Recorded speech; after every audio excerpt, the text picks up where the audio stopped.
Assalamu alaikum wa rahmatullahi wa barakatuhu. Welcome back to Purely Islamic. मैं हूं आपका मेज़बान बदर बिन सईद। नाज़रीन, क्या आप जानते हैं कि इस्लाम सिर्फ बड़ों ही की नहीं बल्कि बच्चों की तरबियत का भी मुकम्मल निज़ाम देता है।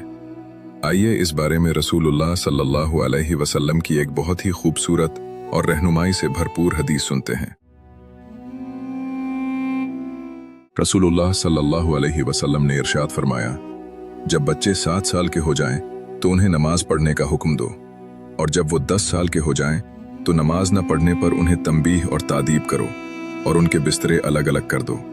ये हदीस हमें सिखाती है कि बच्चों को नमाज का आदी बनाने के लिए बचपन ही से तरबियत शुरू कर देनी चाहिए। 7 साल की उम्र में मोहब्बत, शफकत और नरमी के साथ नमाज की तलकीन की जाए ताकि नमाज उनकी ज़िंदगी का हिस्सा बन जाए, और जब वो 10 साल के हो जाएं तो उनकी तरबियत में मज़ीद संजीदगी इख्तियार की जाए ताकि वो अल्लाह ताला के अहकामात की अहमियत को समझ सकें। इसी तरह बच्चों के बिस्तरे अलग करने का हुक्म भी इस्लामी तरबियत और हया के अजीम उसूलों में से एक है।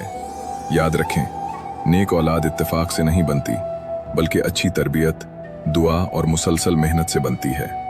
अल्लाह ताला हमें अपनी औलाद की बेहतरीन इस्लामी तरबियत करने की तौफीक अता फरमाए। आमीन। अगर ये बात अच्छी लगी हो तो वीडियो को लाइक और शेयर करें, और मज़ीद इस्लामी मालूमात के लिए प्योरली इस्लामिक को सब्सक्राइब करना न भूलिए। अस्सलामु अलैकुम व रहमतुल्लाहि व बरकातुहू।